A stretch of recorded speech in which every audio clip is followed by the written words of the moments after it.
What's good, fight fans? Welcome back to another episode of Comment and Kick It. You already know it's your host, Bando.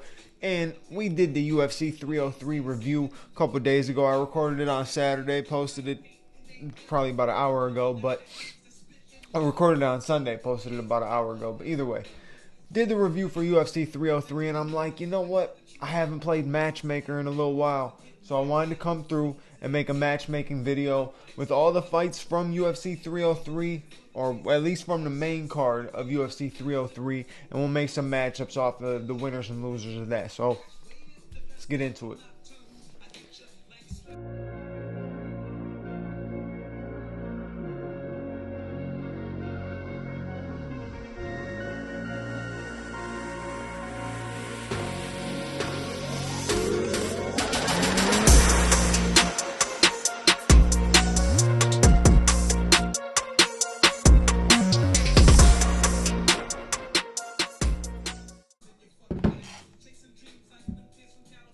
Alright, so there's only one person on the prelims that I wanted to talk about because he did make a call out, right? And I like the call out. Joe Pyfer called out Paul Craig.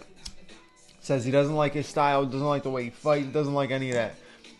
And I like that. I think one is a good call out because you're not overextending where you need to be in the division, right?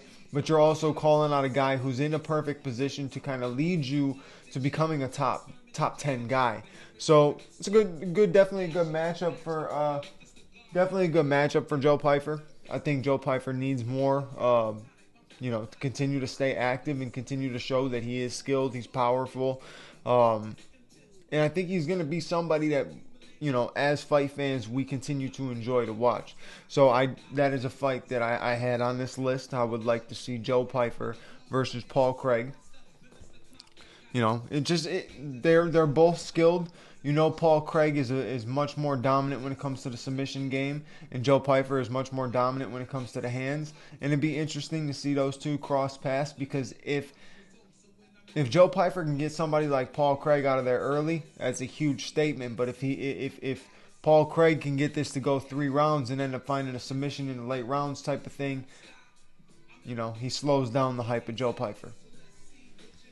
Moving on, you got the Ian Gary. He beat MVP, so you got to make the matchups for that. In my opinion, for Ian Gary, the best matchup to make is Shavkat Rakhmonov. And I think he mentioned it. I think he even made the call out to Shavkat. But that is the fight to make. That's the fight to make. You get these two young guys, right? Maybe even Jack Della Maddalena if you want to throw him in there too. But you got these two young guys, both undefeated. Somebody's O's got to go. That's the fight to make. I feel like there's no other bounce around it or any type of that's the fight to make. Make that fight, because that really will start to determine where these guys are going to be in the division, and also who's next to possibly fight for a title. The welterweight division has a very weird ranking system, very weird how everything's going. Bilal had to wait so many fights. He's finally getting a title shot, right? You got Colby, who hasn't even fought against a real welterweight, or has a win against a real welterweight. Then you got Usman, who's, you're not 100% sure where Usman is with everything right now. So the division is confusing. Gilbert Burns has got a fight coming up soon. You got Sean Brady on the come up. I mean, you got a couple different guys, but I think Ian Gary and Shavkat is the fight to make. Now for MVP, in MVP's sake here, 1-1 in the UFC, right? This would have been a massive win if he was able to get this done, right? If he would have got past Ian Gary, finish, TKO, decision, doesn't matter. If he would have got past Ian Gary, that would have been massive for his career. Massive for the UFC career, just the start of it. And it would have already elevated him to a certain position. But because of his name, right, it's hard to not make decent fights with him, right? You have to give him somebody. You can't just give him a nobody that has no name. You have to give him somebody because he has a name, right? So to me, in my opinion, the only fight to make, and it might be a boring fight, but it would be MVP and Wonderboy. right? If you look at the rest of the division are only guys that are looking to break into the top 10, top 5, and everything like that. And MVP's not holding a slot like that. Wonder Boy's not holding a slot like that. You know it's going to be a striking matchup. It's going to be two strikers going back and forth at each other. I think they both have that respect in the terms of striking and stuff. So I think that would be an interesting fight to see happen, because you got to give MVP something where he's still getting somebody with a name.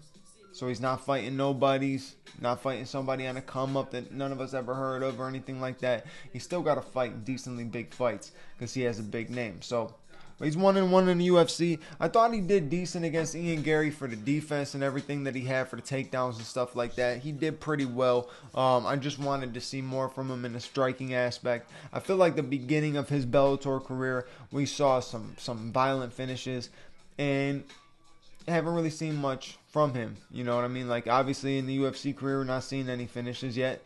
And in his last few Bellator fights and just combat events in general, they were not the most exciting or highlighted or anything like that. You know what I mean? So I just want to see him bring that spark back that he had at the early run of his Bellator career. So the next fight on that card was Macy Chiasson and Mayra Bueno Silva. And Macy got the win. TKO due to a nasty cut that she landed, this clean elbow, perfect elbow, and it just cut Mayra Bueno Silva open, and she was bleeding everywhere. If you didn't hear the review, go back. I was talking about how bad that cut was. But obviously, we move on now, right? Macy still gets a win. It's TKO under her name. We move on now. Who should she fight next? In my opinion, there is one person that is at the top of the division that I'm confused on how she's even holding the slot at the top of the division, and that's Ketlen Vieira. I got no problem with her. No beef with Ketlen Vieira. She's a good fighter. She's very talented, right? But she's like ranked like number 1 or 2. That don't make no sense to me, right? That makes zero sense to me. I think the division is kind of... That division's kind of whack right now. I think Juliana Peña's 1, Ketlen Vieira's 2, right? The only thing for Macy Chiasson to fight is going up. You're not going to get another Irene Aldana fight. She already she finished you in 3. So it's like maybe you could do that fight again, right? But I think Irene, you got to talk about putting her with one of those few women that are right at the top, right? She already knocked out Ketlen Vieira, so she ain't got to go back and do that again.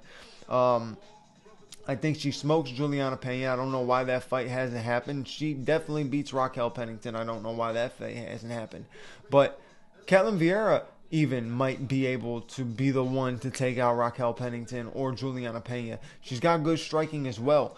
I just think that for Macy's sake, she's got to go up. The only way to go up is Ketlen Vieira or Irene Aldana. She already fought Irene Aldana, so I think Ketlen Vieira is the best bet, right? Everybody else, you're thinking that Juliana and Raquel are booked.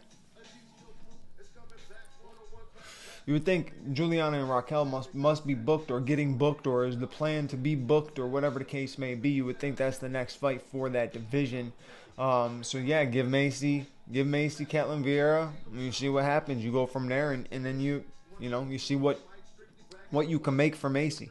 She gets a win like that, to me she takes that ranking, and you're right there, So that's one. And then Mayra Bueno Silva, I think that's the fight for Irene Aldana, believe it or not.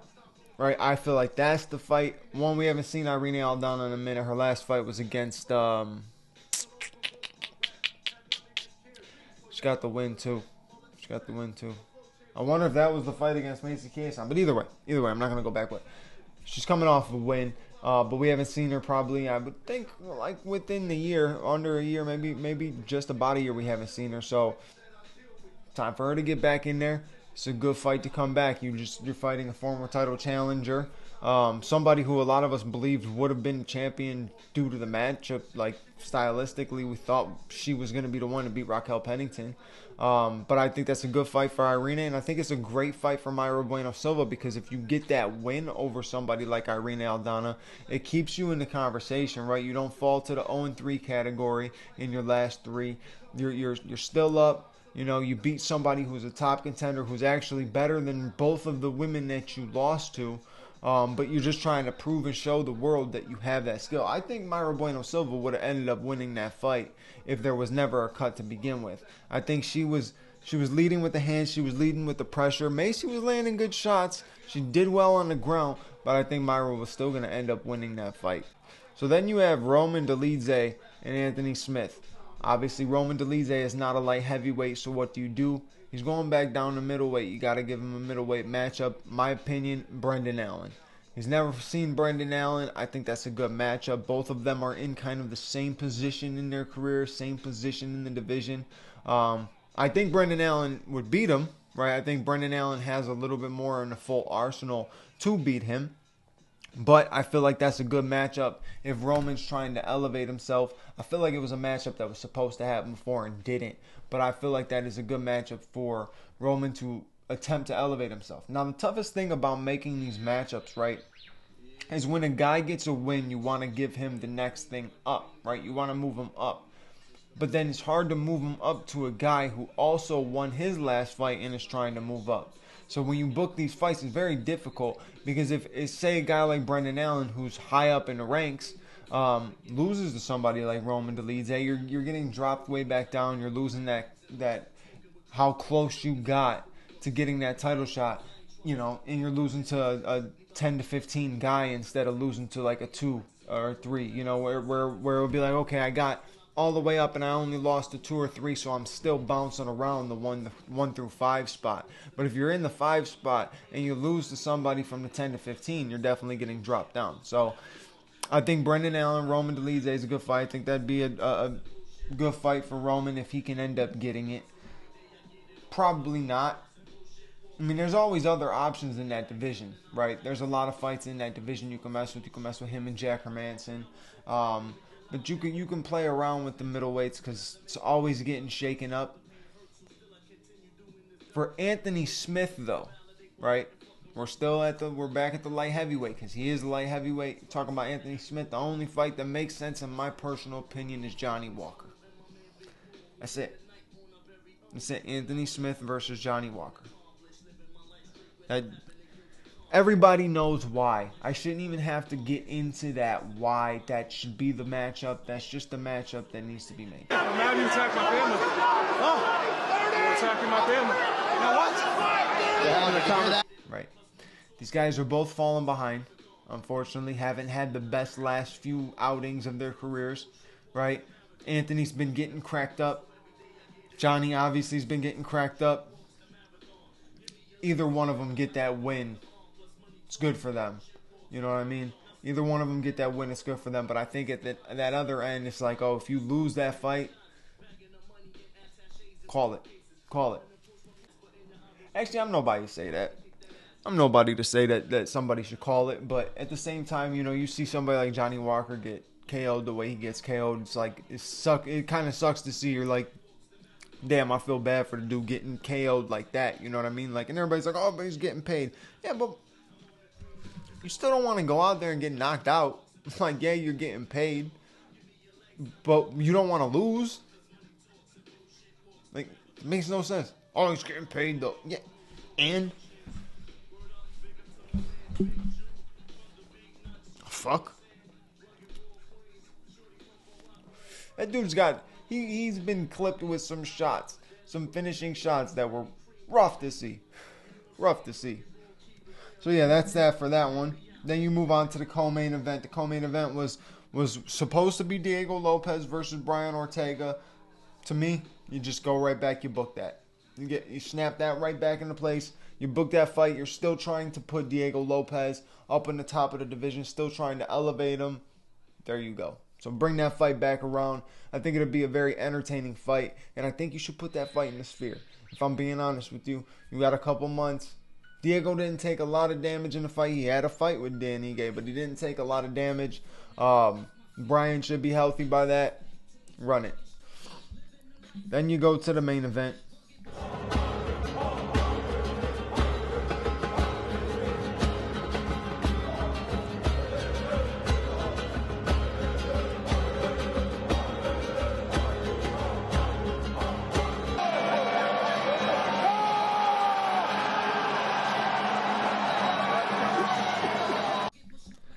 Shama, Alex Poatan Pereira beats Yuri Prochazka.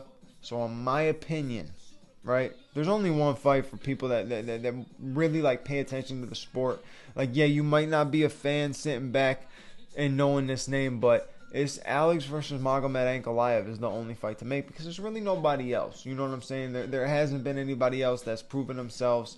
Nobody else is making crazy statements. It's wild that Ankalaev is coming in as the favorite just because he has a little bit of wrestling skill. You guys act like because he has that background that he is this Khabib at light heavyweight. He's not. He's not. He's very talented, don't get me wrong, because he can strike well and he does have good wrestling. But a lot of people make him seem like, oh, he's going to take Alex down, hold him down. Alex ain't going to be doing it. Nobody's been able to hold Alex down yet. I mean, not to say that Alex is this jiu-jitsu expert or anything like that. He's a big, strong dude, and people have not been able to hold him down yet. So I'm curious to see, one, what if Alex clips him on the way in? Clearly, we're seeing the left hand is a dangerous, dangerous thing. And you never know, right? I don't understand how you put a champion who just defended his belt twice. Not only that, he fought at UFC 295, UFC 300, and UFC 303. Almost, like, I mean, it's so close together and so active, right? So it's weird that people got him as the underdog, but it just comes down to the wrestling game. People don't trust that Alex has any background with wrestling and or any jiu-jitsu or anything like that. And I understand, because he hasn't really shown us like a background of it yet. But you never know when it comes down to it, when you're prepping for it. I think he'll be prepared. But that's the fight to make. You have to make that fight, because there really is nothing else. No other light heavyweight is making any statements that's stepping up, that's saying like, oh, he's got to get the title shot next. And then for Yuri, who did I put down for Yuri? I don't even remember what I put down for Yuri. Oh yeah, Jamal Hill. It's a perfect matchup. Both men have to prove themselves heavily to show that they can still hang with the top of the division. Now, the weird thing for Jamal is Jamal isn't like coming off of back-to-back losses or anything like that. It's just a rough loss that is not sitting with him well, right? And he's making himself known that he's hurting from that and it's bothering him and stuff like that. And he really wants that fight back. And now Yuri's sitting back saying he doesn't even feel like he can come back until he elevates. And I think this is one of the things where you get a matchup where you guys have never seen each other, both unorthodox, both hit pretty hard, and both looking to prove something to get back into the top of the division. Obviously, I don't see Yuri getting, even if he beat Jamal, getting a rematch with Alex, but as long as you keep yourself swirling up top, right, you can end up getting that. Think about it. Khabib smoked Dustin Poirier, right? Never thought Dustin would ever get the rematch with Khabib, but he never did. But what he did do is he stayed swirling at the top of the division, right? And that fast forwards you to the champion that he did just fight, Islam Makhachev, right? Like, you look at it in that sense. He stayed in the top of the division, stayed proving himself, and that puts you where you need to be. So Yuri and Jamal are kind of in that sense where even if they're not going to get that title shot right away, you have to continue to hold that spot in the 1-3, 1-5 range so that you're always there. At any given moment, you're always there, whether you end up being a backup fighter, you're a short notice call-in, or it was your fight to begin with. You know, you're there. So Jamal versus Yuri would be a good fight too. It really would. It would be a good, exciting fight, and you can do that as a co-main event of a pay-per-view card, or you can do that as a main event of a really good fight night. But either way, I told you I just wanted to play matchmaker. I didn't think it was gonna take this long though. But you know, we smoking a joint, listening to music, vibing in a room of all the colors. Can't help it. You just ramble on. You just ramble on about the sport. And I love this damn sport. So I had to come play matchmaker. I'm about to record a video next on probably Masvidal Diaz. I didn't think I was going to do it, but I've been watching these press conferences, and for some reason I'm slightly intrigued. So I'm going to go record a video for Masvidal and Diaz, and we'll do a little breakdown of that next. But make sure to like, comment, subscribe, hit the bell notification button so you know when the next episode is out, and that's when I'll catch you next. Your boy Bando's out.